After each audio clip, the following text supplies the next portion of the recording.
આણંદમાં ભાજપના કાઉન્સિલરે દુષ્કર્મ આચર્યું. વોર્ડ નંબર 6 માં ભાજપ કાઉન્સિલર દીપુ પ્રજાપતિ, જલારામ ખમણવાળા રંગે હાથ ઝડપાતા ભાઈઓ સહિતના સાગરીતોને બોલાવી પરિણીતાના પરિવારને માર માર્યો. સ્થાનિકોએ પણ દીપુ પ્રજાપતિની ધોલાઈ કરતા સીસીટીવી ફૂટેજ સામે આવ્યા છે.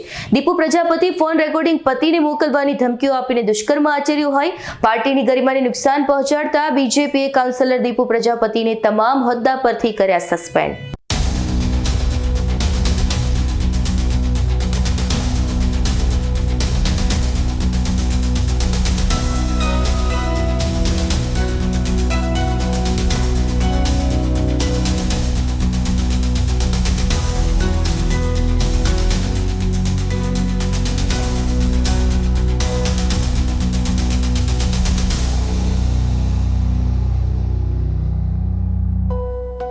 અમારી તમામ માહિતીથી અપડેટ રહેવા માટે જોડાયેલા રહો S9 ન્યૂઝ સાથે.